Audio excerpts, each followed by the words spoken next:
Bennett. I thought it was very sweet. A lot of you reached out to me, both through comments, through emails, going like, Potsquatch, are you dead? Where the hell you been? Honestly, I haven't been dead. One, been super busy with work, working left, right, up, down, up, nonstop, killing myself for this company, to be loved by everyone in the company except chastised by my boss continuously. No matter what I do is never good enough for this prick, and my God, I've had to learn to bite my lip, I'll tell you.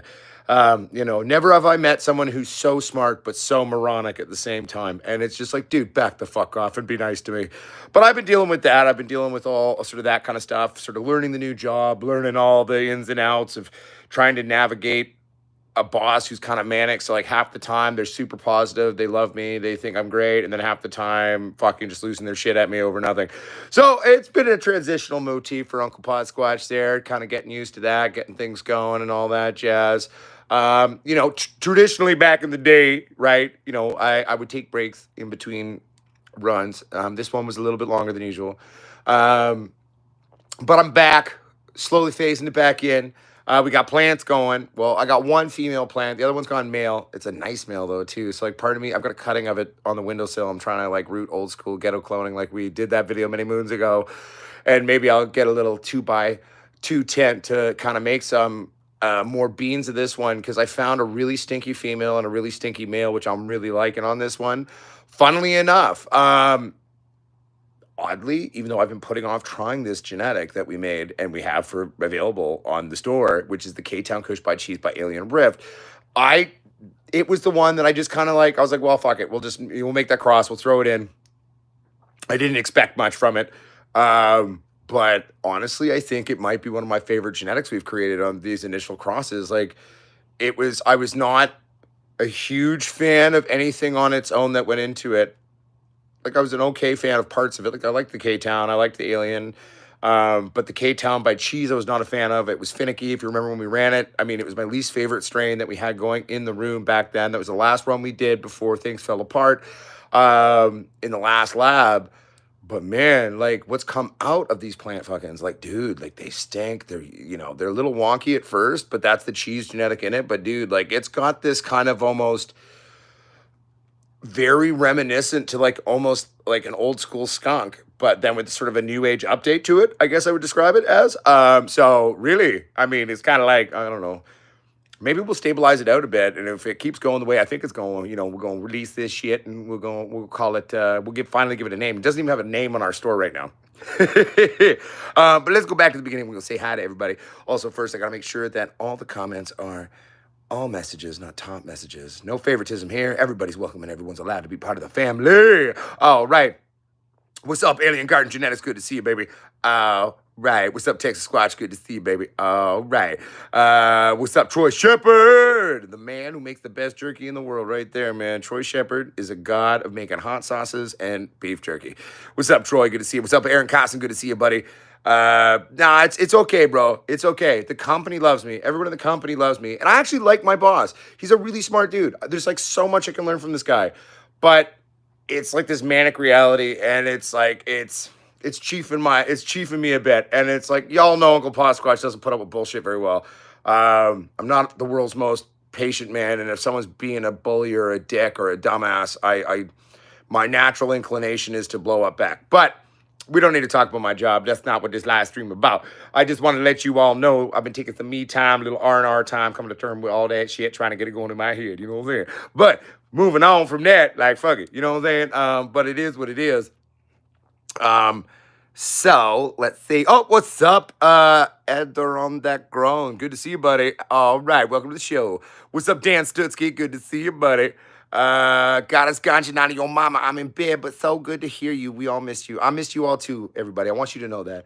I wasn't staying away because I didn't want to do lives. I wasn't staying away because I didn't want to keep seeing y'all and saying hi to y'all. I just needed a bit of a break. Sometimes it happens, a little R&R time for some meanness, Plus, I was away for like a week and a half. I wanted to do a live stream up in the mountains of Kelowna, but then I just I basically worked the whole thing through. I didn't really take any days off, and it was really dry up there, so it was like slowly killing me. Mountainous and shit. Plus, honestly, like going up there, I had to drive through where I used to live and see things that I used to know before life fell apart back in the day. last lab, all that. So that was a little hard, weighed a bit on me. And I was like, oh, I'm gonna wait till I get back to town.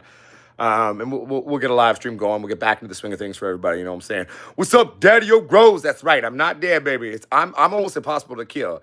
Even if I disappear temporarily sometimes, it's just me taking me time, baby. It's just me having a little R&R, a little downtime, and then we will be back always. What's up, Ganja? Yeah, spread the word, baby. Spread the love. All right. What's up, the Divine Sorcerer? Good to see you. What's good? Divine Sorcerer, everybody, I don't know, most of you I'm sure are aware, but like I have been waiting for my Cadillac to be rebuilt. It has taken the better part of a year. It's almost like literally 2 weeks off a year of how long it took them. And that's not, I mean, okay, as a dude who dinks around with cars, that still to this day seems a bit long to me, but I'm not going to rag on the boys.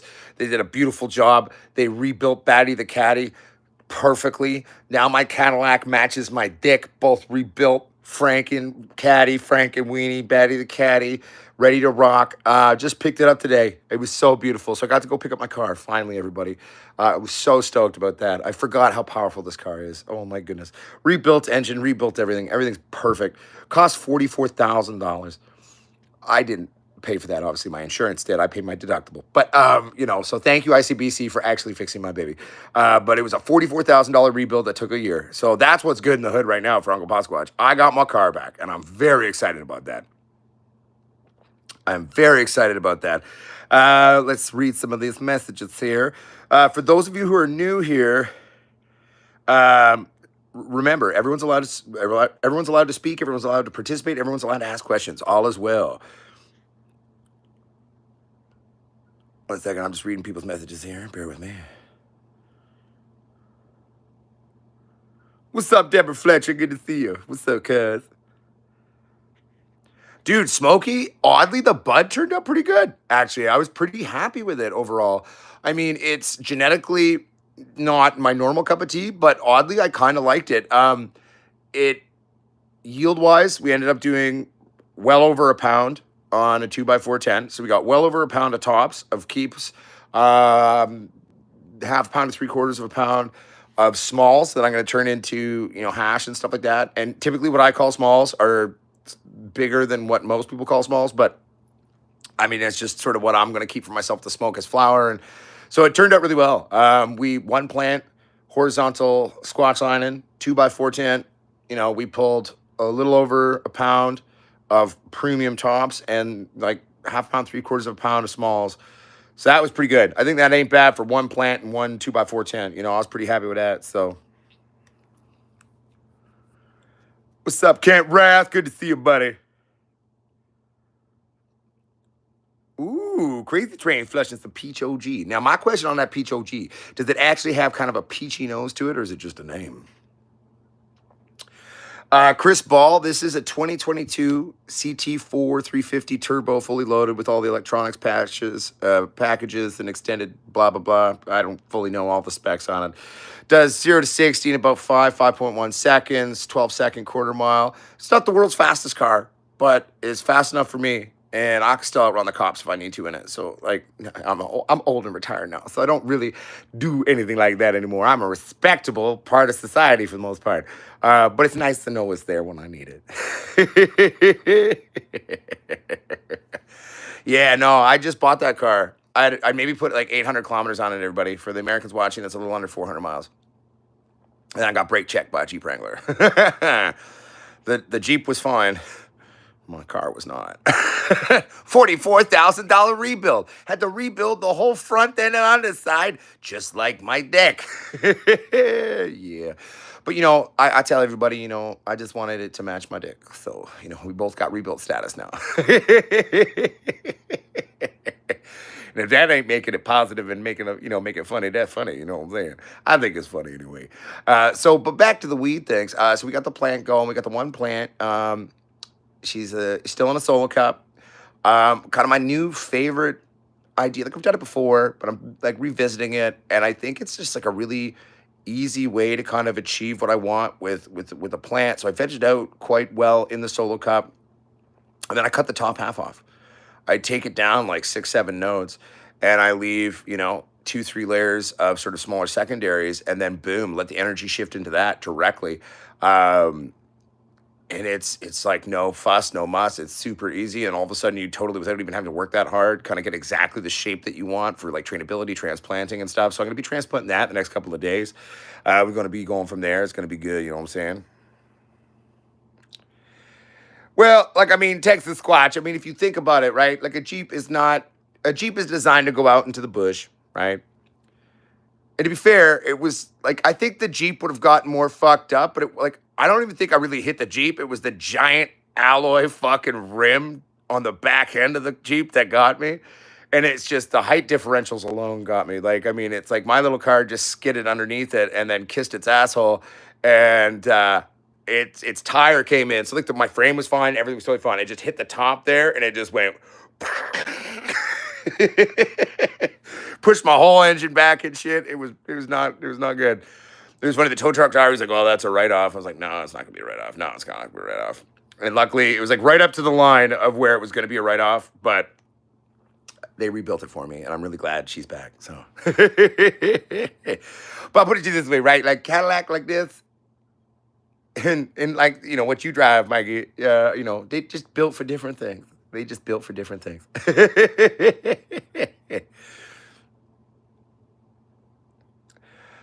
Texas Squatch, it'd be an honor to kiss your Jeep's ass as well with my car and destroy my front end again. But I'm going to try to not ever do that again. It was not fun. That's just a no. Never again do I want that to happen. You know what I'm saying, brother?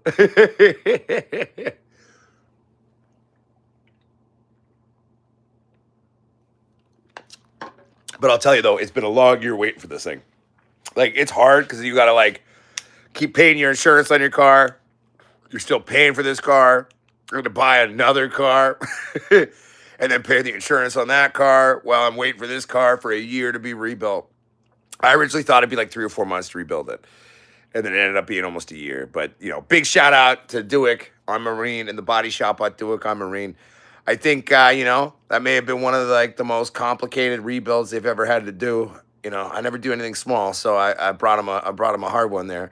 What's up, Enoe? What's up, George W. Cush? I like the name. That's fun. Yo, good to see you. Seymour Cannabis. Good to see you, baby. Yeah, no, but big shout out to Dewick on Marine. If you're ever in Vancouver and you need work on any of your whips, you go to fucking Dewick on Marine. They do good work there. If you kiss the end of a Jeep, know that if they decide to fix it, it will take a while for you to have it fixed. But like I said, I never do anything small, guys.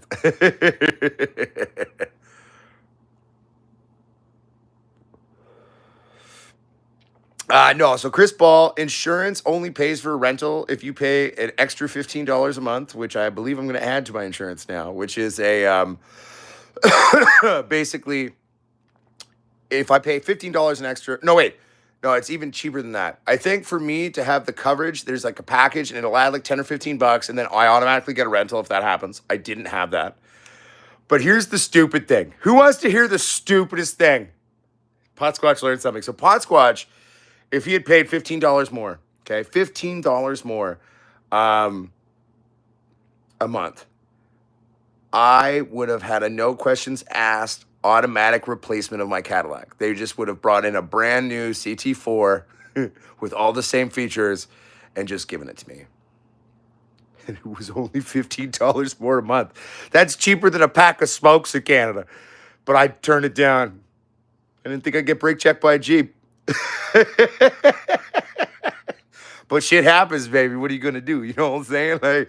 So I learned a lesson. So long story short, ladies and gentlemen, Z's and A's, if you're at home and your car insurance provider offers you an option of completely replacing your car, no questions asked, when you get into a bad accident for $15 a month, Uncle Potsquatch's humble 2 cents on that one is, sign the fuck up for it.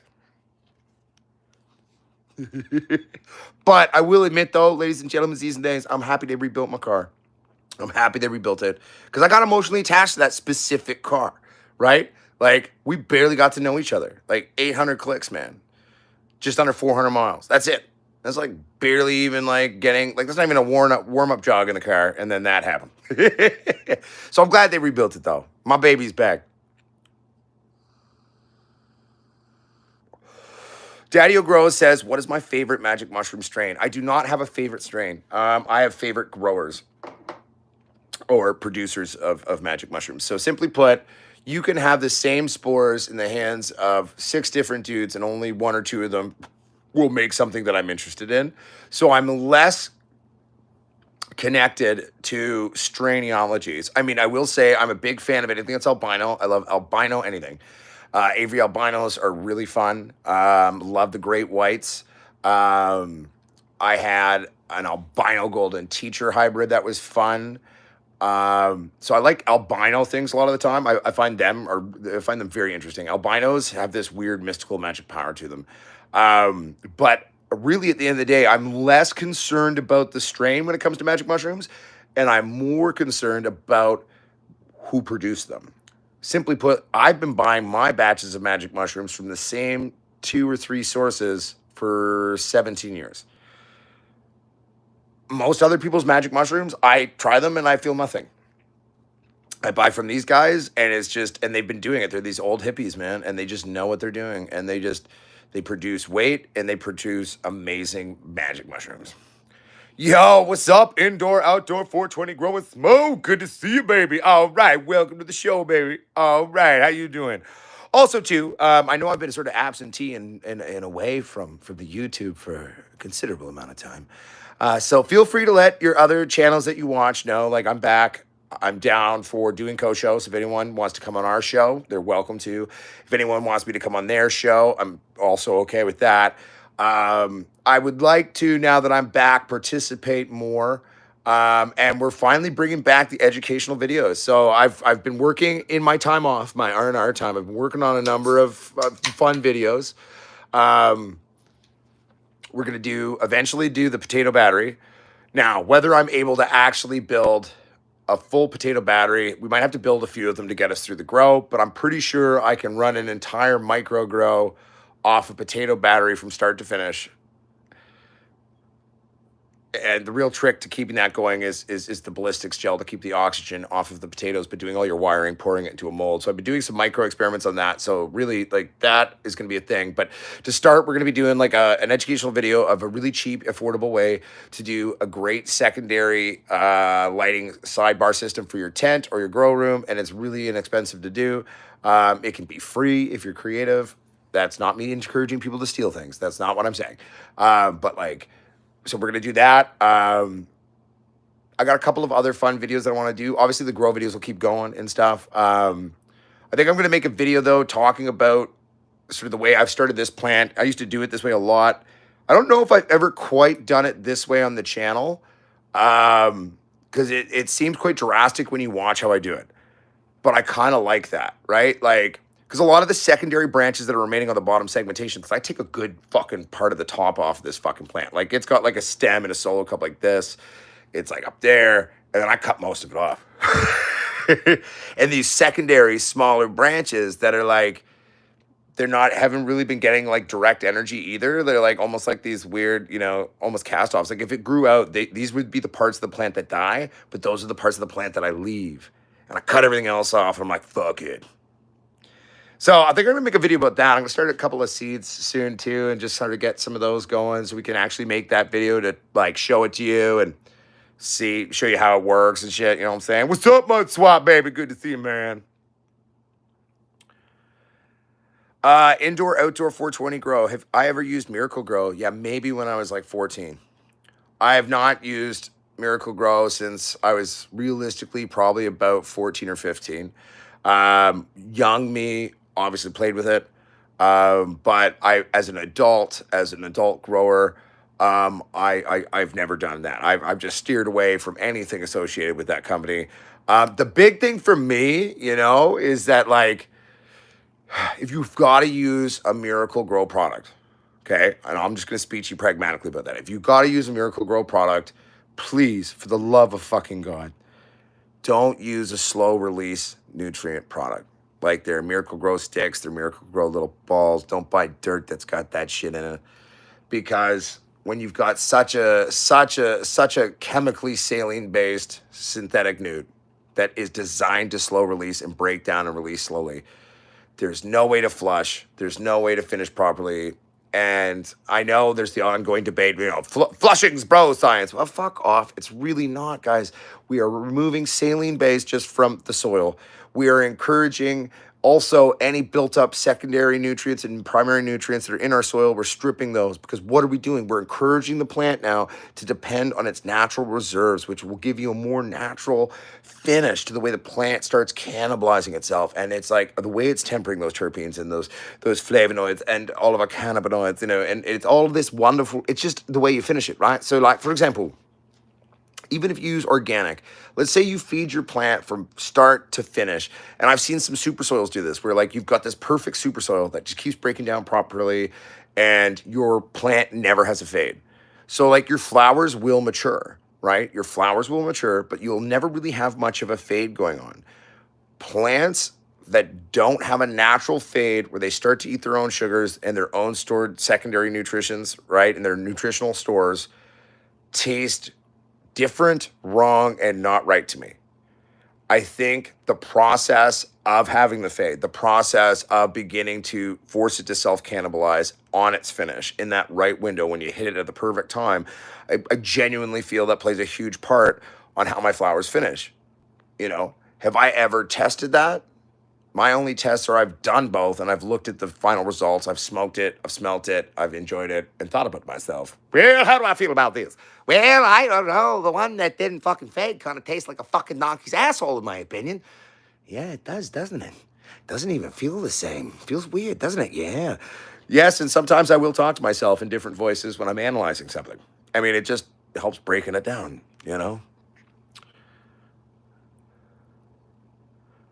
See, George W. Cush gets what I'm saying. Indoor Outdoor 420 says grow or I'm just gonna call you Indoor Outdoor, yo. It's easier than saying the whole thing. So Indoor Outdoor says, asking too because I think they bought some nutrient company. Have you heard anything about that? I mean, I know that Miracle Grow in general has been on a mission to buy up as many small companies as they can. General Hydroponics has been owned by the parent company, of Miracle Grow and all of that forever. They've been trying to patent the cannabis genome for like many, many, many years. They want to own weed. They want to be the only ones. They want to oligarch power monopoly play of death on weed. So like, if they acquire something, even if it's a good product, I won't use it. It's an ethical source point of origin of goods, right? I've always been very mindful to that, especially more and more as this world seems to get more interesting. So I try to pay attention where my shit come from. You know what I'm saying? Like,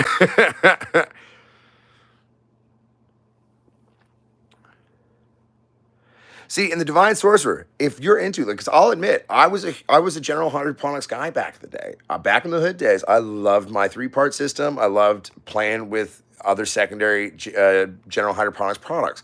But once they got bought out, man, I was like, oh, I just can't do it. I just can't do it. So that's actually when I first switched over to Green Planet, which is my preferred nutrient line system and company. It's Canadian made locally here in Canada, made by Canadians, owned by Canadians, made by BC growers, owned and developed by people who grow BC bud, right? Like this is a local product. They are all over the world. They're a little expensive in other parts of the world, but like it's just a really good system. They're both strong, present there. You get a good bang for your buck. But at the same time, they're definitely more forgiving or softer than like general hydroponics ever was on my plants, right? Like it was not hard to fuck my plants up or burn my plants, with general hydroponics, especially if you've got like a finicky strain, a finicky new strain. So you're like, oh my God, it's so salty, or oh my God, it's so this or that, or oh, what are you doing to me?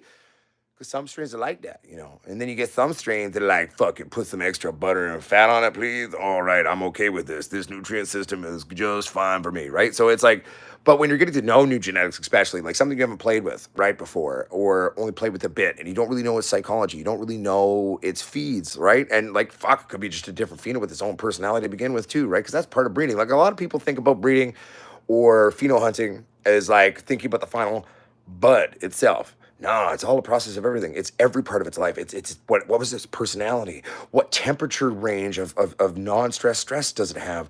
What had a lot of stressors, what didn't? Or what was stressed out on kind of these extreme things, making it tough? What was this? What was that? It was like all these different things. Obviously, true breeders, we all think this way. But like a lot of people don't think about that. right? And like the normal pot grower, the normal pot person, the normal pot enthusiast, right? So that's part of the fun too, right? And so you never know. But that's where I like Green Planet though. It was always more forgiving than other things I had tried. Especially when playing with the unknown. Playing with the strain you just don't bloody know. You know what I'm saying? Like, all right, I feel like I haven't read anything for a bit. So let's read something here.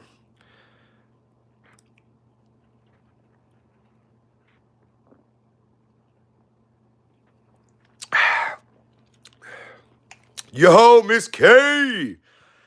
Awesome to see you, sister. Your plants have been looking gangster, and your channel's going well. I'm so proud of you, Miss K. Kicking ass.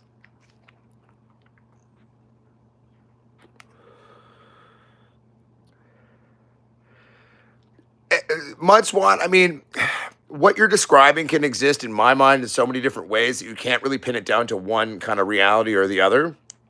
Um, but yeah, like I mean, I even get sometimes like because I go quite heavy with my feed sometimes in like in sort of mid flower. Like sometimes I'll get a little crazy, and sometimes I'll get a little crunchy tip here or there. Not really worried about, honestly, but it does happen though. Hi, Nora. I have the numbers. I shot the first half of the harvest video, by the way, for everybody. But then I got so busy and stressed with work that I kind of just processed everything and got it done. And it was just, I didn't have the energy. We kind of talked a little bit about that at the beginning of the show. But, you know, long story short, Nora, there, I'll tell you, it went pretty good. We got a little over a pound of beautiful tops that we kept. We got about half pound to 3/4 of a pound of sort of smalls that we're gonna make some like hash or something out of. And then there's definitely a bunch, of trim and stuff too, right? So considering that it was one plant, yeah, we did cram a double squatch in a tent. We went crazy. But it's a 2x4, one plant, grown horizontally with being trained down to the exterior 360 framework into the kind of long rectangular shape and trying to utilize that. I really think it was very successful in terms of final numbers. It turned out actually pretty nice too. That like even though I'm not normally like a Girl Scout cookies anything kind of guy, it had blue cheese in there. A lot of the blue cheese funk wasn't prevalent there, but it actually ended up making like a very nice smoke. In the end, that strain, the way it finished on this one was like it was definitely fairly satty in terms of, kind of this upper ethereal mind thing or this and that. But where for me, often those can be anxiety provoking, this shit didn't really make me anxious. But it definitely also still had some funk to it. Like it had some of that left hook, it had some of these body notes and this or that. And the missing anxiety variable on it though for me was very interesting because it was like if you look legitimately at its origin stories of what's gone into it, these are all things that I would self-proclaim just reading the list and be like, yeah, that typically would go make me feel a little anxious or gonna fuck my head a little bit. That's why I've always been such a kind of a cush indica heavy grower. That's where my happy place has been. That's where my little happy place is. But so yeah, no, it was cool. Oh, it was missing that variable. So no, it went well though. And I'm sorry about the non-update video. I shot half of it, and life got crazy, and I apologize. Yo, what's up, Jansen? Hot minute, buddy. Good to see you. What's up, Joe Burns? Good to see you, buddy. All right. Yeah, Dan Stutzky, man. Sometimes though, growing some picky plants, some finicky plants is some of the most interesting growth you will do as a grower. The need for you to adapt and play with these different variables and sort of assess, like, here's my setup. This is what I can control. This what is happening. These are my numbers. What is affecting these things, right? Because, it's all about learning to dial in your plants. And it's not just dialing plants in general. Every plant different. Like you could have someone who's very good at dialing in genetics. But if they meet a plant that is just really weird, like it'll even happen to me. It'll happen to a lot of guys I know that I respect as growers. Sometimes some of them are finicky and it takes a hot minute to figure out what the fucking silly plant actually is wanting, what it's actually needing, what works best with our different toolbox of techniques and styles that we can use on the plant. You know what I'm saying?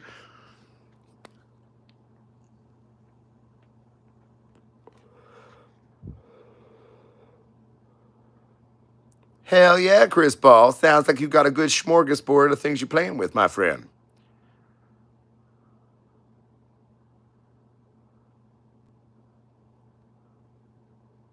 All right, everybody, I'm just trying to read people's things.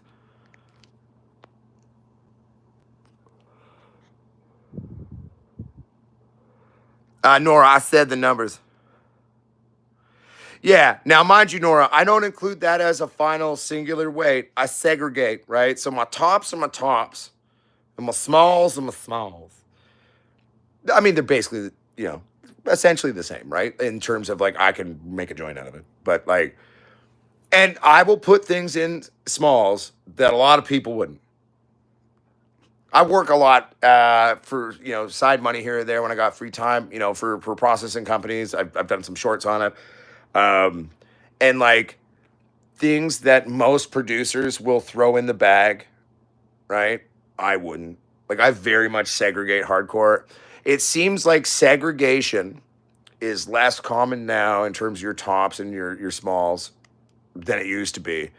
I feel like we've with prices falling through the floor and the whole competitiveness and people trying just to stay afloat and survive and um, certain what I'll call kind of maybe our retentive qualities as growers or like our extra work or extra things than our this because the price isn't there, the value isn't there in it anymore. Um, so really what you're doing is you're just adding to your time cost on production on something. And so if it's something you're producing where it's your livelihood, right? A lot of guys, girls these days aren't doing the same shit anymore. But and I'm just again sort of building that off of the point, and I'll go back to my point of I put some shit in my smalls that most people probably wouldn't. They probably like, Potsquatch, this goes to small. Like, yeah, it's fuck small in the small bag. Are you sure? No, yeah, dude, I'll start. Yo, come on, man, come and play with these big fucking donkers with me. And I just like, because for me, right, like I love making hash. I love making rosins. I love making oils. I love making products. I love playing around. So for me, like throwing some good, larger size smalls into the smalls bag is not a bad thing. I'm not upset about that. I'm super okay with that, really, at the end of the day. Because really, like I don't smoke like I was 14 anymore. I work a job. I gotta drive all over the place all the bloody time. I do not smoke before work. I do not smoke during work. I do not smoke until after work.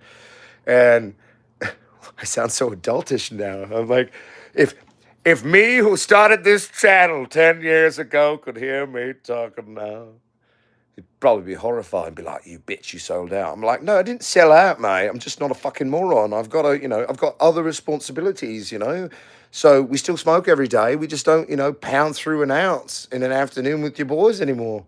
We still do that occasionally. All right, cool. As long as we do it occasionally, it's okay. This is old me and new me talking, obviously.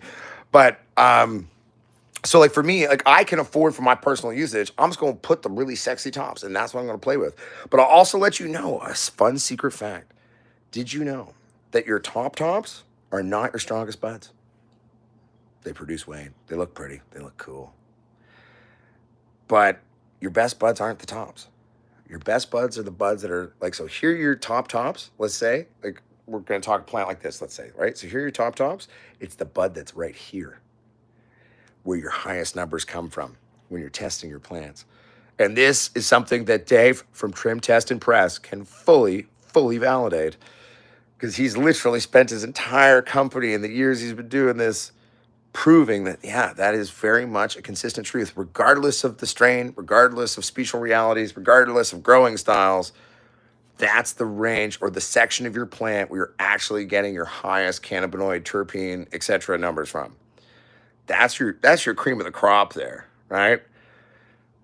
So really, that's the money.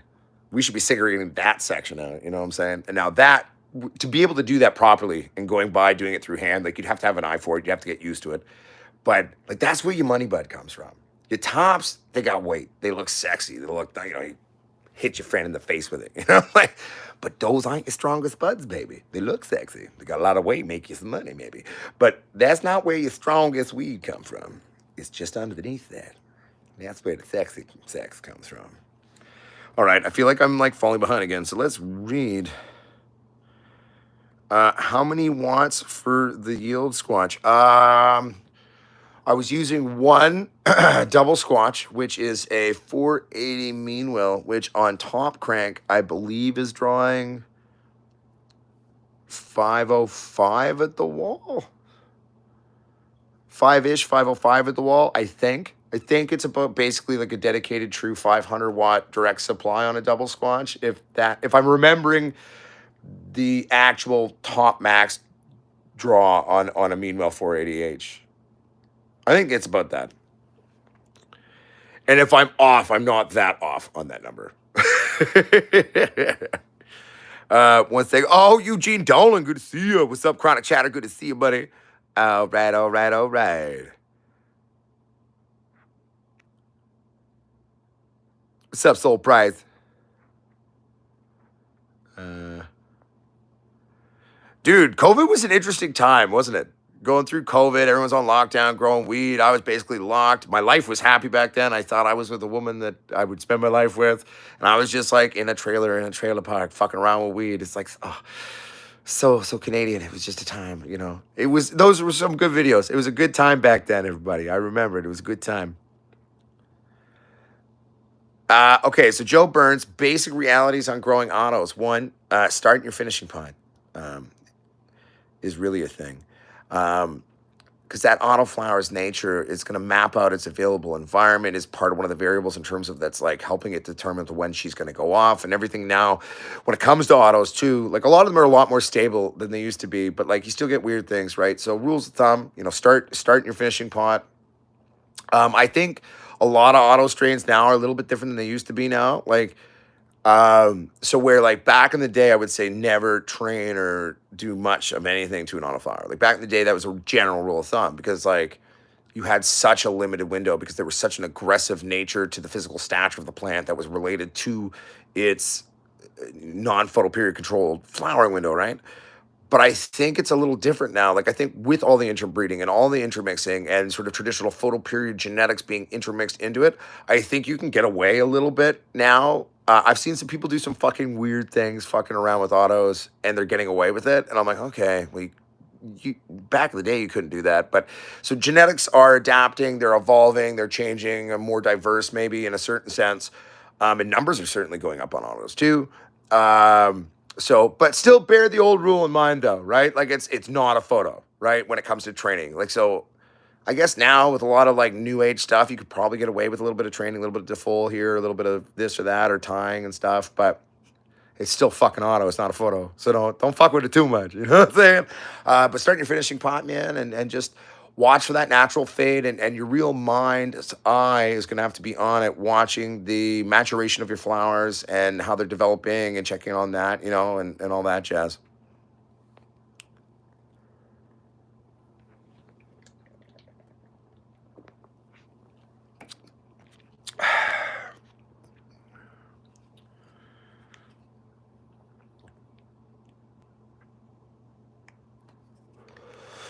No, exactly. Indoor, outdoor. You know, indoor, outdoor 420. I mean, it depends on where you are, but yeah, things fluctuate. For the top end, typically right now on the west coast of Canada, market wise, for high trips, you know, you're probably looking at a tag of anywhere from 5 to 8.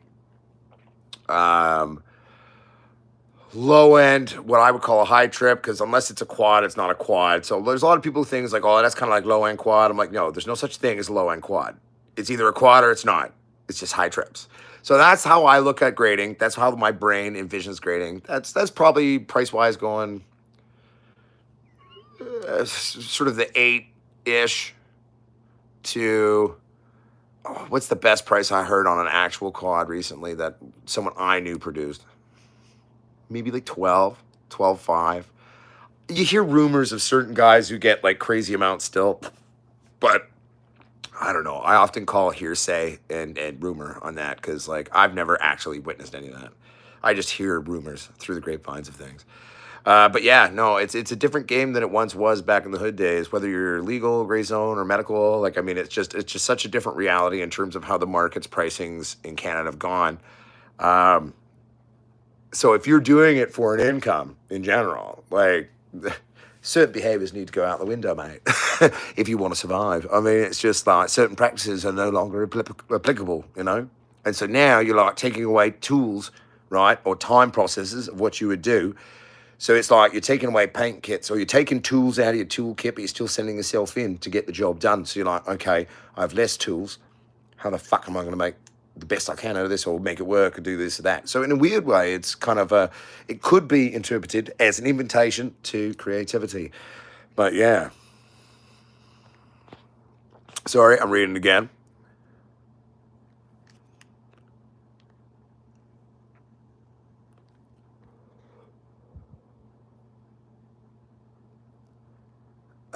At Potsquatch Growers. You're not that guy. What guy? I feel like you're referencing something I said before, and I don't get it.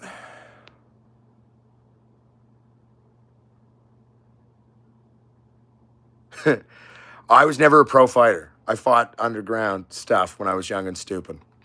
And simply put, most of them were pretty horrific bloodbaths where we beat the living snot out of each other. That was a very long time ago. When I was young and stupid, coming to terms with the fact that I'm physically tough, but I have an emotional, sensitive heart. It's very confusing, you know. Oh, look at the pretty puppies and the butterflies. Hey, leave them alone. I don't like bullies. And then, you know, you knock out the big dude. But, you know, yeah, that was a long time ago. But I never fought pro. It could have been considered such in terms of maybe the level of what fighting was happening, but it was never considered, it was never some formally thing. I only toyed with the idea of like, well, I'm not that old now. I could maybe make a go of it. I'm getting older now. I'll just save it for the important fights, you know what I'm saying?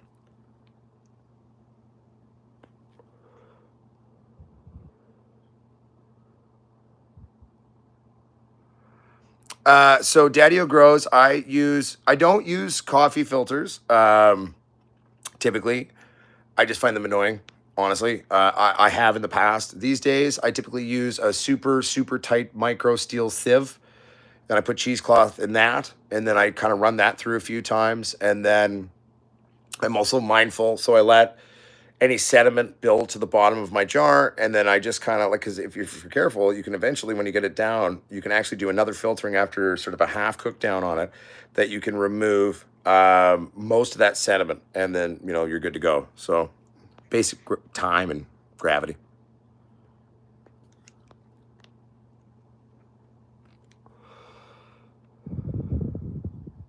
Sorry, everybody, I'm just reading.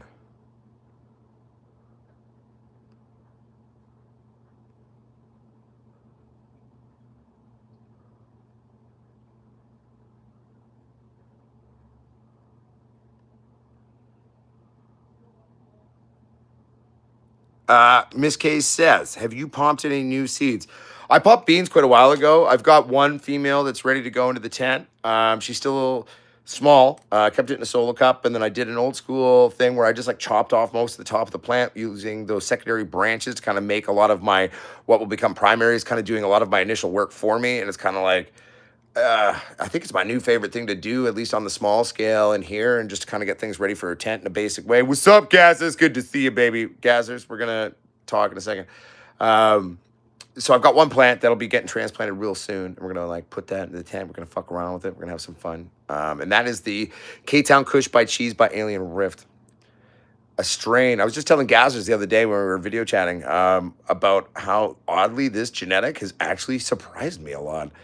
It was like the one I expected the least from. I was just like, oh, we'll just throw them in there too.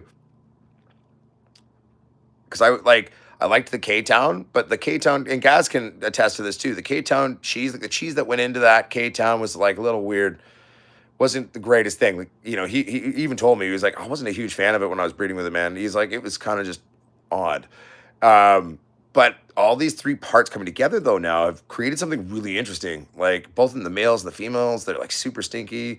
They start off a little wonky at first, but that's the cheese in it. They get interesting leaf formations and stuff early on in life, but then they kind of settle out. It's kind of like childhood asthma. Imagine it that way, and then it goes away.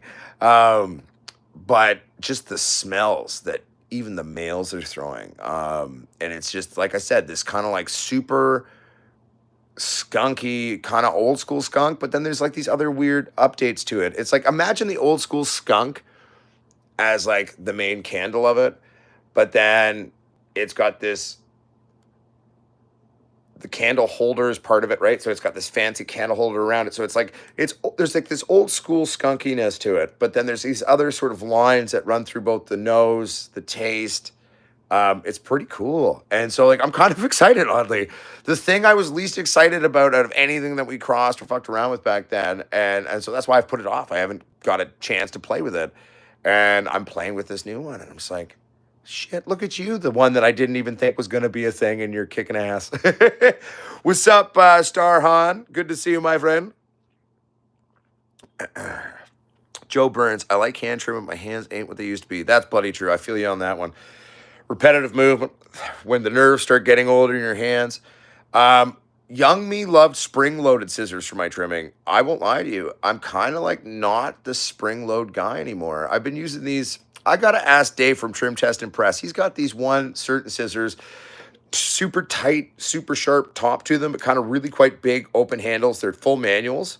I really like them for fine trimming and quick fine trimming. I find that is the most conducive to my aging hands and the damage in my hands. Like I've broken my body a lot and stuff. I work my hands too. And I drive a lot these days too. So like, everything takes its toll on kind of the muscles and the nerve endings in your hands. Trimming, at the final pull down is always going to be a pain in the butt. These days though, I find for me, my happy place is steering away from spring loaded snips now. I will let you know, everybody, either in a video or in the next live stream. I will message Dave. Dave, what are those stupid scissors that you have that I really like? Michelle, she's probably one of the best trimmers that is part of our crew, does that. Like, Michelle's good. She's old school. She's even older than I am. She's been doing this a long time. She's an OG. And both she and I love these snips. Like, these are the snips she likes too. Like, no, they're not Fiskars. It's another company. Fiskars may make a style of this sort of setup on a scissor, but they're definitely not Fiskars, because I'm a Fiskars guy. I own a lot of different Fiskars things. But no, the snips I like are not Fiskars.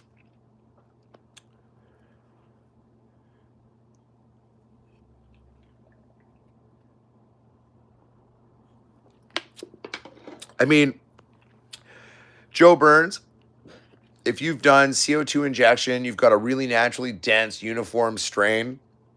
You might get away with it, but I hate bowl trimmers.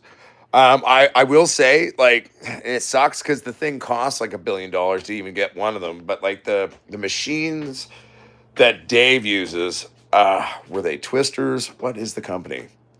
They're interesting how they work. So they go into this cylindrical centrifuge, right? And there's these brushes and blades and stuff like that. But it's the way it's using its own natural velocity. And like for a machine trim, it actually does a really decent job on something that's decent. On those bowl trimmers, unless you got like a rock hard dense bud that's like very much its own entity, it sort of knows itself, it's dense, it's solid, it's not flarfy, floofy, doofy, you know what I mean? And you dry it to the right thing. Because again, you're gonna run that through gently, not wet. Wet processing, regardless of what you're using, just gums everything up so badly. That's what, again, where dry trimming is like, you're going to get some gum and gunk, but at least it's dry shit you can scrape off. You can even smoke it right away, right? But the bowl trimmers, I'm nervous about it, right? Like where I've seen, but it sucks because the machines that I'm saying can do a decent job for you are very expensive.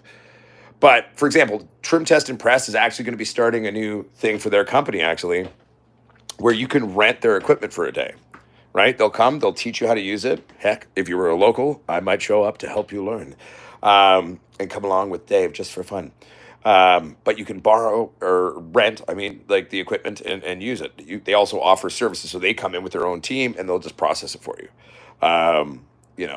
It's pretty cool. And they're setting up different options of services for all sizes of people too, like all different size growers. So that's pretty nifty too. So that's where it's kind of fun. Like with the work I've been doing with them occasionally from here or there, it's cool. Like I get to go into all these different people's grows, different styles, different techniques.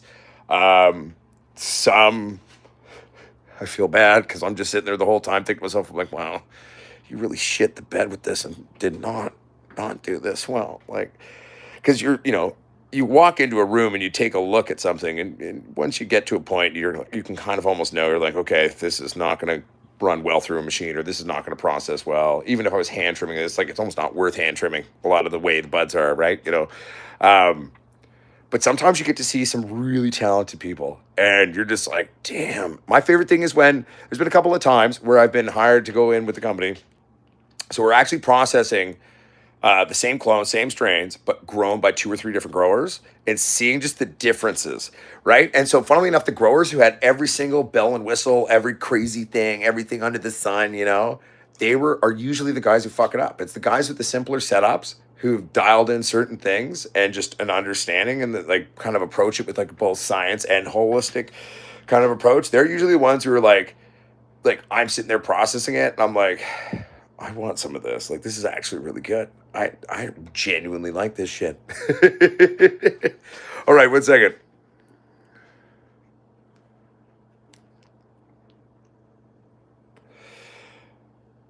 All right, little Johnny Briggs. Go have a nice night. 1 second, yeah, I'm just reading. But yeah, so Joe, if you want a reliable thing, I need to talk to Dave because Dave knows this world in terms of the better rigs to use more than I do. Okay. Um, I'll ask Dave to write. Maybe we could have Dave come on the show. Hey, would y'all like that? Would you guys like to have Dave from Trim Test and Press come on the show sometime? We can talk about both small and large mechanical processing. I've worked with this company on that, but he also has been testing cannabis for years. And that's part of what he does, both for legal, gray, and medical markets. He's healthcare Canada certified, owns his own laboratory, mobile laboratory, does all this stuff. It's pretty cool. He does edibles even. He does everything. We could have him on the show. I think he'd be fun. He could talk about a lot of things.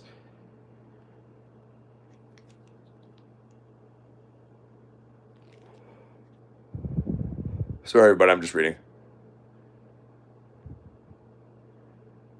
Bear with me here. Oh, Muskoka James, good to see you, sir. Oh, thanks, man. The Divine Sorcerer. I had this stupid, like, little air circulating fan. It was just dinky. It never worked.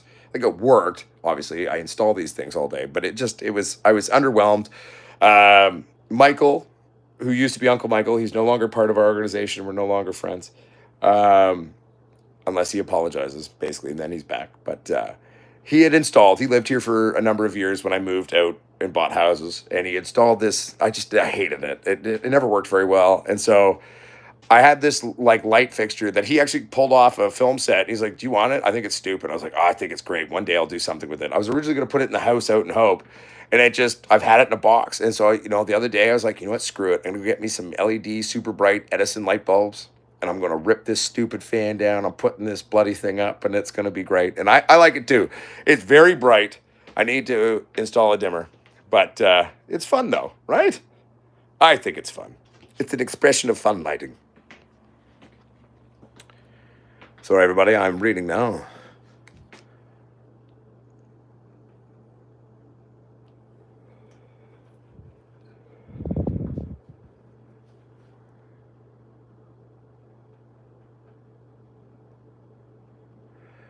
Gazzers, that's awesome, dude. No, dude, man, I can't wait till I get to actually try. Ooh, that's fun. Um, some of the Todd McCormick genes. His seed bank is part of what got me in trouble. Well, they didn't get me in trouble. I got myself in trouble. I made a video about 2 really genuine people, okay, which was AGC Co. and Tom McCormick, and then Shanti Bubba, Mr. Nice Seeds.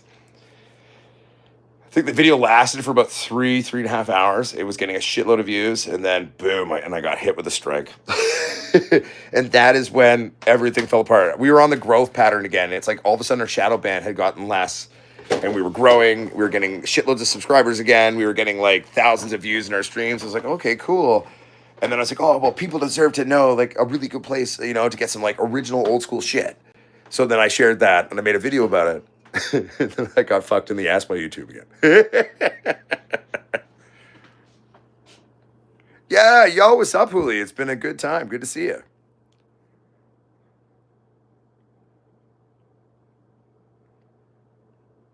They're not actually Edison light bulbs.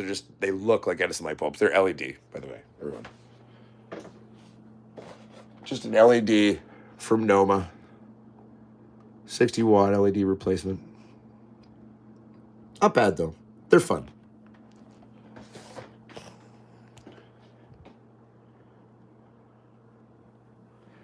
So, 1 second here. Perfect. So anyway, everyone, Gazzers, what's the countdown? So for those of you who may not be new here, Gazzers and the missus, they've been on the war. Samels and the guys, they've been fighting the man. They've been fighting the man. They're fighting for the plant people's rights in New Zealand. How much time is left on the clock of freedom? When can you come back to going for a walk without asking for permission? When does the ankle bracelet come off, sir? And by the way, everybody, they got in trouble for basically having a bunch of baby plants. That's it. Like, they had a couple plants in flower, as we all do. We are weed titty people. But, like, a lot of these were like these tiny little seedlings, like barely past their bicuspis, the first set of, like, serrated, going to maybe a first trifoliate, true leaf. And they treated those as adult plants. They're like, oh my God, you've got this huge, horrible thing. And it's like, no, they're a bunch of child plants. I mean, they haven't even sex. Hell, half of them are probably males. You fucking morons. But we're getting close. I think they're in their last quarter of it, the last home stretch until freedom, everybody. And I'm 70 more days to go. There we go, everybody. 70 days exactly. So we got basically a smidgen over 2 months. I'm so stoked for you guys, man. Dude, the day of freedom. You want to come on the show? Let's do even if it's only like a 20, 30-minute show, let's do a celebratory thing for the community. We can all, the world over, celebrate your freedom together.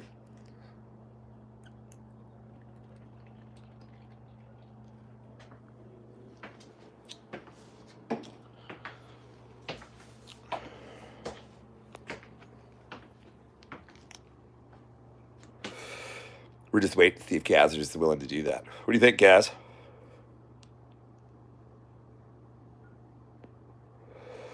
Would you be open to doing that show?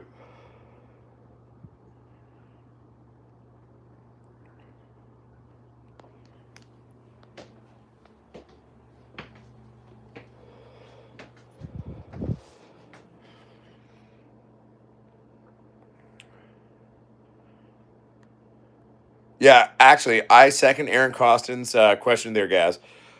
Do they smell super skunky right now?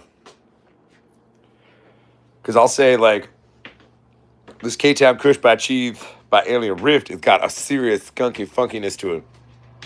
So tell us about the Tom McCormick original skunk #1 that you got going. How stinky is that bitch right now? Okay, that's fine, guys. You can think about it. Totally. No pressure, dude. If you're not comfortable doing that show, I'm super okay with that too, by the way. I thought it'd be a fun idea.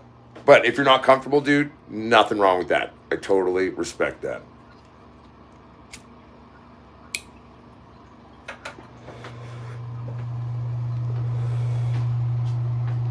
Joe Burns, how do you mitigate the smell in your apartment? I mean, a big part of it is I don't give a fuck. But when it gets really bad, when it actually happens, I have a giant carbon can filtration system for a giant grow room, and I just turn that on in my house.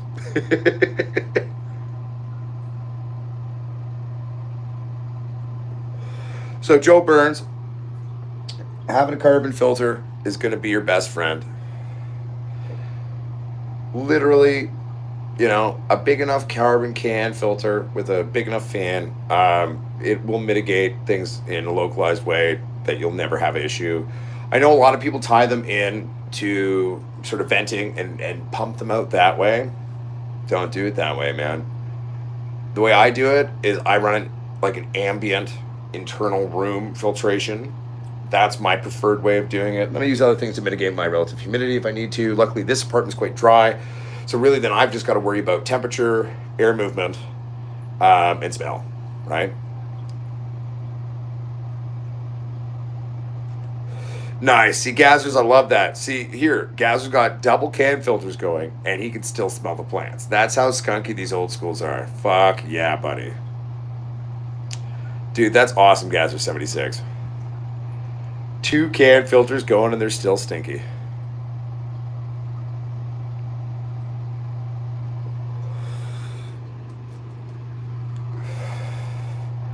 Well, once I have a few extra dollars, I will acquire some of these and I will try them on the channel for everyone to see. Well, see, yes, not smell. But I will at least try to give good descriptors about that. Oh, don't worry. I actually only have like 2 or 3, maybe 4 smokes at max a day. I mostly vape. But during the show, back in the day, I would always have a dart. So I'm having a dart in the old school show. Old school show motif.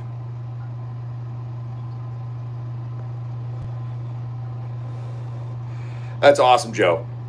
It's nice when you're surrounded by people who are respectful and, of like minded nature, shall we say.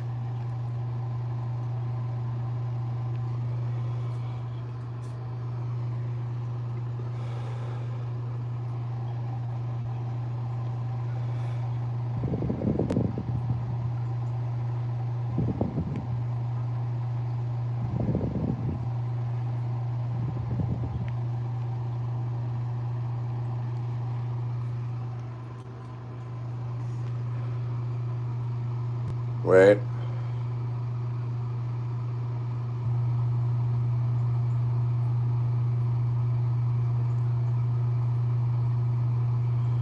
Okay, fly by. I realized you're making a joke. I thought you were being offensive, and I put you on a long timeout. I tried to fix it. I apologize. I thought you were being a dink. And if you can't talk, I apologize. I realized the joke after I did it. I'm just trying to create a safe space for everybody. No silliness, because we do get a lot of trolls sometimes coming at us. I tried, my friend. If you are banned for the next potentially 24 or 48 hours, I apologize.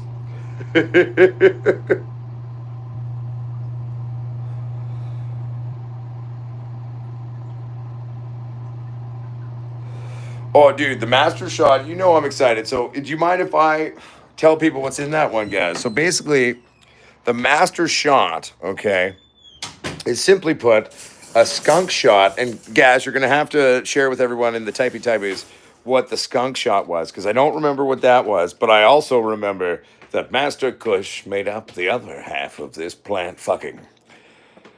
And yeah, no, dude, I remember the first day. I remember this going back some hot number of years now in my brain. But like, I remember me and Gathers, we were just chilling, we are video chatting, and he's like, "Oh man, like, I'm gonna cross this skunk shot. I think I'm gonna cross it to a Master Kush." And the second he said, I was like, "Oh, bro, that sounds like something I'd fuck around with. That sounds great, man. That sounds so cool." I remember when you first thought of that one, and we're talking about doing that one, Gaz. That sounded sexy as fuck. So put me on the list. I'll play with that one, man. What was the skunk shot, though, Gaz? Obviously, we can assume it's got a skunky nature, which it did. I remember that. But I don't actually remember what went into that one. I'm assuming Gaz is still there, and he'll type for us eventually. Joe Burns, the new job overall is really good. Everyone in the whole company except my boss loves me. One week, my boss thinks I'm great. Next week, he chews my ass out over nothing, and we butt heads a bit. So I'm learning to exist in a corporate environment, and I'm learning to navigate a difficult boss without losing my shit, because I don't put up with bullshit very easily. So, and I also have a problem with authority. That's always been there. So I'm trying. It's going pretty good. Overall, it's going well. Overall, it's going well. I'm finding it very rewarding, and I'm learning lots of things.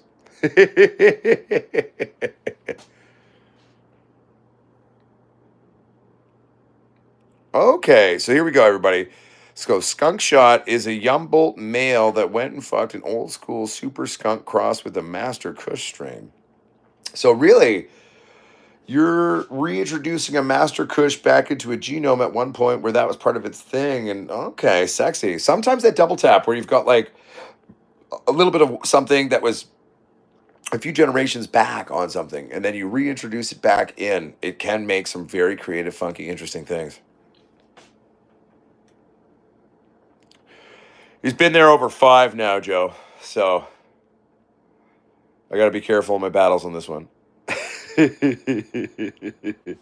Gazzer says we took that, and that was the female, ladies and gentlemen. So the skunk shot was the Humboldt male to an old school super skunk Master Kush strain. Okay, so that was the female lady. That was the weed titties. And then he put a Mr. Nice's Master Kush's skunk male to that. Oh, so you're double tapping on 2 genetics and reintroducing them from another fucking source point. Ooh, you clever man. I like it. I didn't realize there was a double tap on both sides of the fence. I dig it, though. That's sexy. I'm even more excited about it now, Gazzers. Eugene Dolan, I personally have no thoughts on it because I've never heard of Red Skunk Auto. I've never heard of a Red Skunk in terms of a weed strain or anything like that. So I personally have no experience with it and can't speak to. But maybe somebody watching at home has.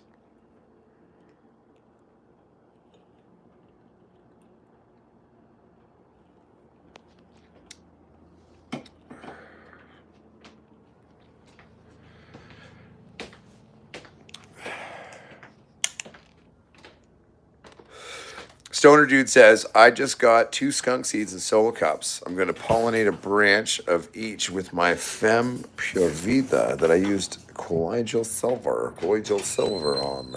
Nice. Now, what is Pure Vita, Stoner Dude? What went into that strain? What is its origin story?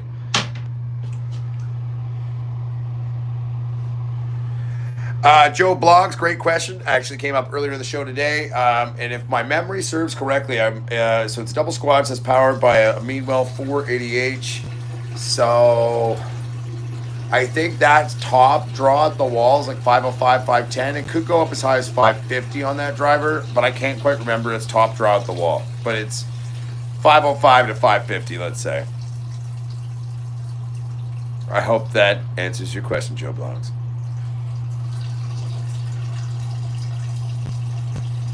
I remember the red hair skunk back in the day of like a traditional photo. And it was kind of skunky. I mean, the red hair skunk that I met had a mild, sweet skunkiness to it, but it was like the red hairs. It was like, forgive the analogy, but like a full bush, full natural ginger bush. You know, that was what the hairs were like on those buds. It was insane. If it's a 505 to 550, like let's just say the Meanwell 480H, let's say probably maxes out at 550 the wall. So 550 in the 2x4, just 550. Not 2, just 1.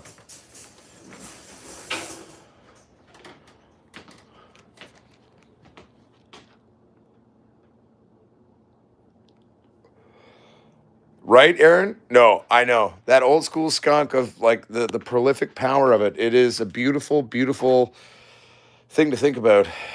And to be fair, like if the original skunk number 1 from its origin points, like the stuff that comes from Tom McCormick at AGC Co., that is as real as it gets to the OG shit, man. Now, will you find it as stinky? I don't know. But Gazzers is saying his experience with it, he's got 2 cam fillers going on it, and it still stinks. So, and I trust Gazzers' opinion. So,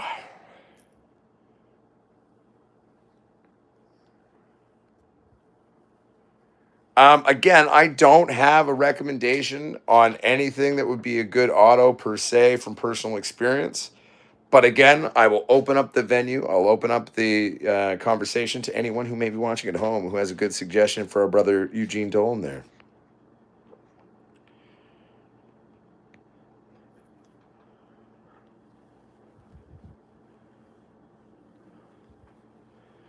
Yeah, I don't. I've never been one to really fuck around with autos. Really, it's not really my thing. I will eventually grow some of Texas Squatches on the channel. And I keep saying that. I've been saying that for a hot minute. We'll get around to it. But the first auto you will ever see me grow, I will guarantee, will be Texas Squatches, Schnozberry F2s.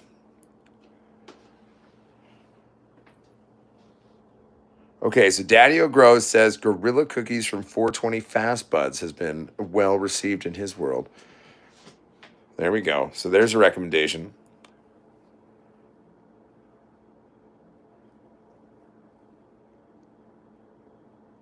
Ooh, LA Kush by Appalachia. Dude, that sounds like some sexy shit, Stoner, dude. I dig it, man. Dude.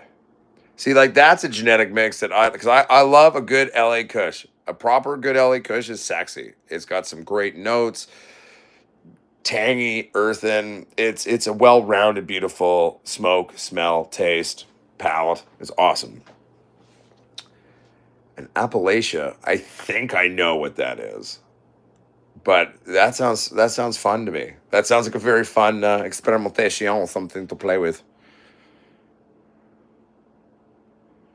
Dude, Eugene Dolan, in your defense, I'll say I have been a little absentee recently, and man, that's okay. It's okay, brother. Hell yeah, Gaz. I'm excited to see what you do with Kevin Jodry's seeds as well, bro. I think that'll be very exciting. To be fair, the thing I'm personally just excited about right now is I'm excited about this K-Town Kush by Cheese by Alien Riff, man. I think it's going to be an interesting play. She's a funky bitch, and I'm excited to see what happens. Really, on this one, I've still got so much from the last run that like I'm not really worried about yield on this one. I just kind of want to grow some really dank buds on this one. Little special treat from time to time when you need something extra special, you know?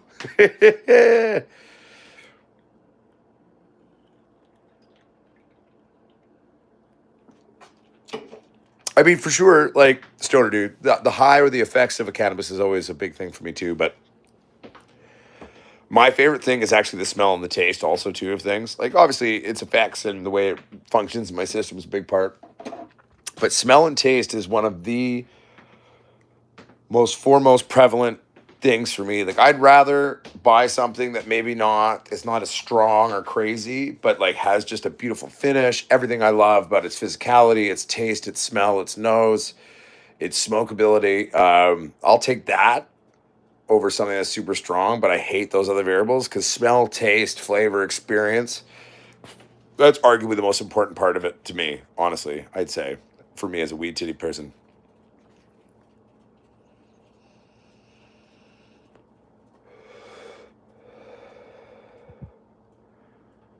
No, I'll send them back to you guys. Don't worry.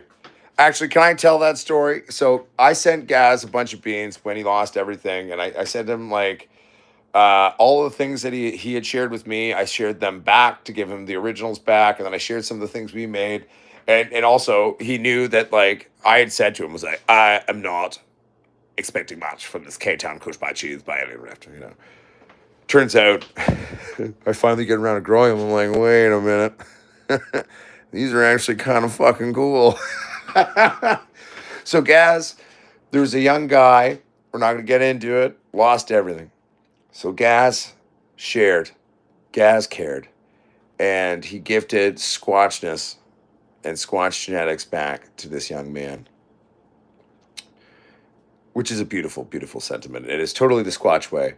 But now Gazers, though, doesn't have any left. He's like, oh, fuck. So they actually are kind of cool? Shit. Can you send me some more of those again? And yes, I can, man. No worries. You shared it for the right reasons, sir. It was very Squatch of you. But yes, it turns out they're actually pretty fucking dank and kind of cool. So I'll send you some more to fuck around with, guys. What's up, Home Grow 4201?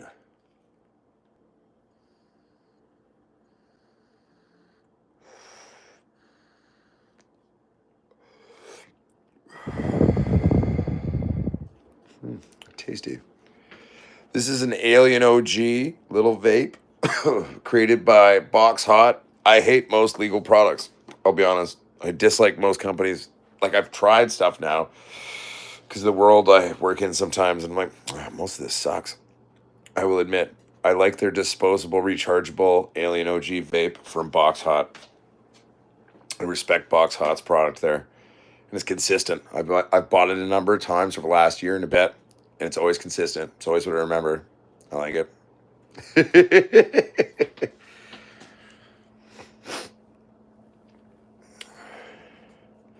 Oh, dude, you want to know what was cool, everybody? The shit we gave away on Chronic Chatter actually showed up finally. It took forever with the Canadian Post strike and this. Oh, it was so bad. It took forever for it to show up, but it finally showed up. The person received it. I was so happy. I was like, because they was like, did you send it? I'm like, dude, I did. Here's the thing. They're like, it just says in transit. I'm like, look, it's coming. I don't know what's going on with my country's national post, but I believe it will get there. And it finally showed up. They messaged me finally, like, I got it. I was like, oh, thank God. Yo, peace out, Miss Case Garden. I love you.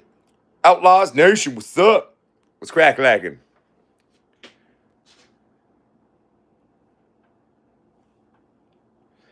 Yeah, so Stoner Dude, one of the things that you got to do with rosins typically too is in order to make it a little bit more pliable and accessible to put it in, you've got to kind of like there's certain things, some of them are not safe. Like a lot of people like use vitamin E or other things to kind of cut it for a cart and that'll kill someone. Like don't do that shit. Some of that shit. Like that's where all these weird deaths are happening.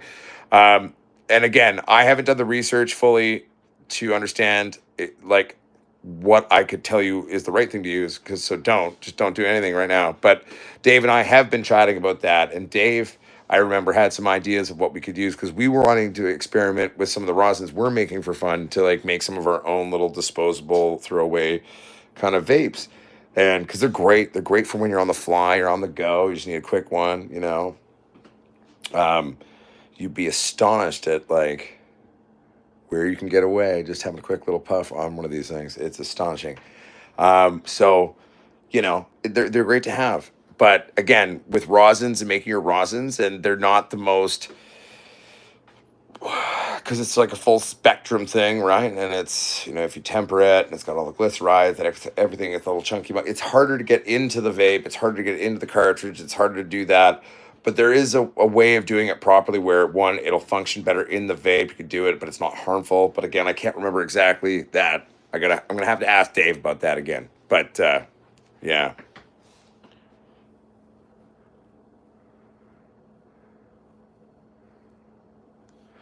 Dude, I was so stoked that it actually showed up though, because I felt so bad. I was like, I did send it. It is there. Checking it from my end, it said it was still in transit. Like it was on its way. I'm like, it will show up. It will show up. And then the fact that it actually did show up, I was like, oh, thank fuck. um, Yo, what was in that full price pack? There was the beans, all the bean packs. I think there was papers. Was there a grinder too? What was in the pack, bud? I don't remember. I think it was beans, papers, like a box of papers, and a grinder, I think. I think that sounds right.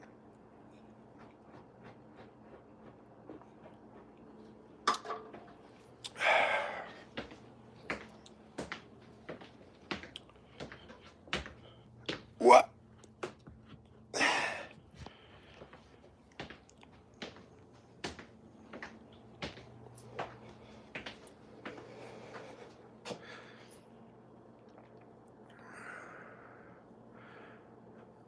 Okay, so that's what you guys are talking about. So VG mixing juice, you warm up the rosin juice, and it would mix up and fill it in the vape tank canisters. See, I used to think a plant-based glycerin would be okay, but some of the extraction processes of making that glycerin, I've heard, potentially could have some negative things in it, right? So I've been more skeptical of using just a straight, you know, safe source glycerin.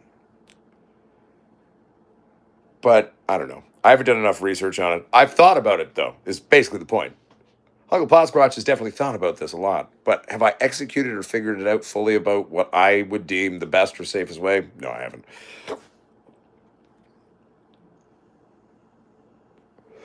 But it's a fun thought to think about, though, too. Simply put, like, I mean, imagine that, right? Because like they last so long too, so it's like a good way to like minimize smoke in your lungs. Something tells me some of us might be getting older too, so the less harder on our bodies we are, and it's not necessarily a bad thing. Exactly, I agree. Indoor outdoor 420. Avoid toxicity. We got to keep it real. There are ways to do it. I just don't have that full answer right now. I'm also really tired. It's been a long week. And we're getting towards the latter part of the show in terms of what these days my brain has in it to do a show. To be fair, I actually think I'm doing pretty good. A little out of shape, you know. I'm a little rusty, you know. We're still going.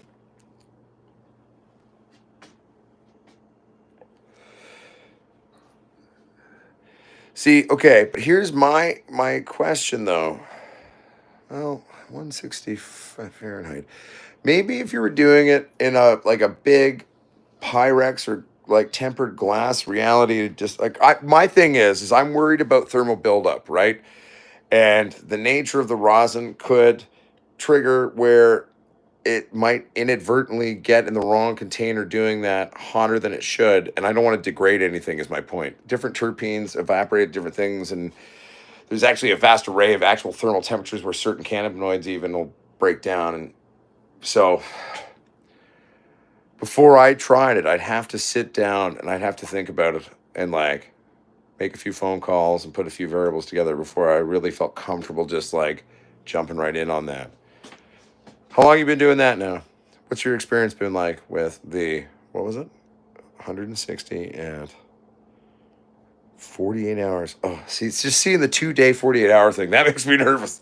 I'm just like, oh my God. But my question would be then, so what has changed after 48 hours at that temperature? What have we broken down or changed to make it stay liquid? That's my question, right? And are we losing anything in that process of doing so? Another question. No, I'll look into it. I'm not saying no at all, indoor, outdoor 420. I'm not saying no. I'm just asking questions. I'm an inquisitive young mind that's not really young, but I'm thinking about, okay, I mean, I'm not doubting that it works. My question is, how is it working? What is happening? Are we having thermal spikes at all throughout the product to degrade anything? I'd be curious, dude, this is where Dave's good. This is what we should do. I'll make us some rosin, okay? We'll follow that. We'll do it. We will test the rosin before we do it. We'll go to Dave. The laboratory will test it. And then we'll come back and you needed a heated magnetic stir. Okay, cool. I'm sure I can either find or build a simplistic version of that. Probably costs what? What do you think that costs? $500 or $600 would be my guess as a little laboratory tool. Is that what that costs? I can Google it.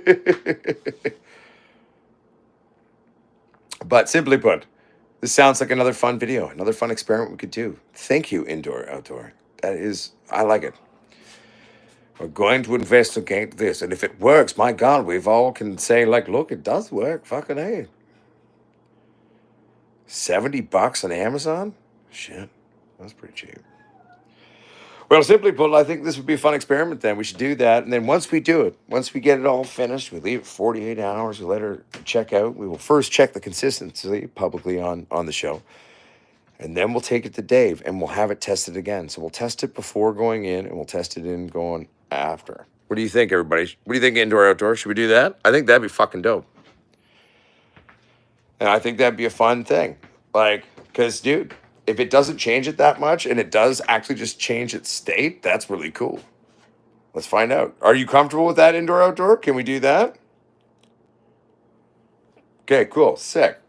So we're going to try this out if you're into it, indoor, outdoor, and if you don't mind. That sounds like a lot of fun. We have a plan now. One of my people who messaged me, make a note of, what was it? A heated magnetic stirrer? Is that its formal name? I can't. Oh, sorry.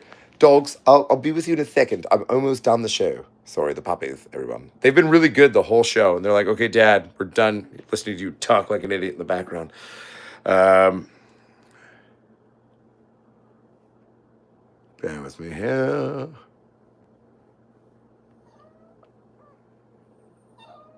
Okay. So that is the technical name. It's a heated magnetic stirrer. I like it. It's a name I can remember. And it very much says, seemingly, what it does. Let's do this experiment, ladies and gentlemen. Another good video idea. Thank you, indoor, outdoor. We're going to do this one. I'm going to call Dave right now and see if I can get him on the phone. I'll be like, Dave, we're doing this. And Dave will be like, oh, man, that sounds awesome. Let's do it. And we're going to do it. We're going to have Dave on the show too, everybody. We will have Dave on the show to do that as well. Whether we do that in person or like, I think it'll be make a better video because like video seems to have like kind of things for everyone. But like, we're going to have Dave on the show too. He's a very smart, intelligent man. And arguably one of the friendliest, nicest, happiest human beings you've ever met in your life. It's true though. Like, even Dave on a bad day is one of the nicest, happiest humans you've ever met. And I'm fairly considered a fairly happy ape man dog person myself. And I'm telling you, Dave is just a nice, genuine, nice person. And his company has fucking the most integrity of any small cannabis company I've ever met. And he's working hard for the people. I respect him. So let's do that. Okay. We need a heated magnetic stirrer. We're going to take it to 160 degrees Fahrenheit. And we're going to leave it for 48 hours. We're going to take a low, slow temperature press rosin. We'll do it maybe with a flower rosin. We'll do it with a hash rosin. And I'm only making those two. And we'll just do it with that. And then we'll go in, we'll test them first. And then, well, we go, like I said, into the magnetic heated stirrer.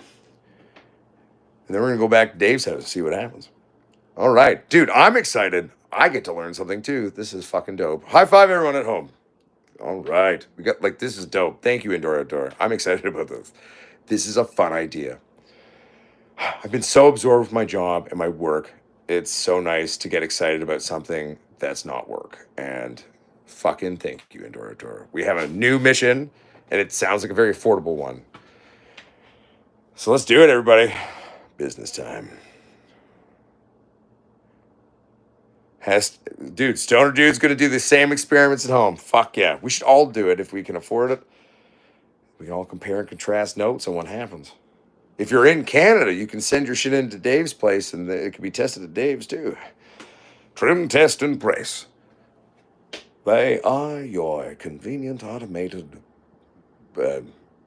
processing harvesting system. They make also rosins and hashishes and other secondary products or consult on the development. But they also test shit too, man. It's all Dave. Is Dave just a big happy stoner dude who loves marijuana? So, you know what I'm saying? Like, hashtag boom. I would say a glass one is better because metal, unless it's like titanium, and even titanium at heating points, I think. I don't know. I'd feel safer with a glass one. Might not ship as well, but sounds safer to me.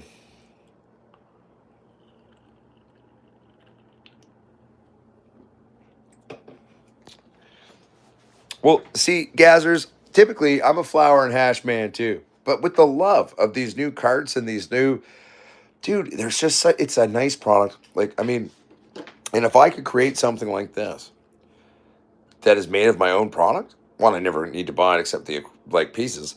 But then that would be a way more enjoyable experience. And like, dude, it's just so handy. It's like, you know, Listerine pocket strips, but for your brain. You know what I'm saying? For the Potsquatch on the go.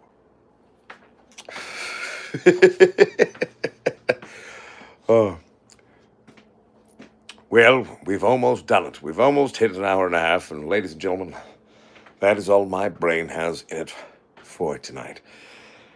I'm a little rusty and it's been a while, but it's been a good show and I've enjoyed it, my friends. And we've got some good video ideas. We got plans going. We're going to get grow going. We're going to talk to Dave. I'm going to call Dave right now. I'm going to be like, Dave, we doing this thing. We're doing an experiment.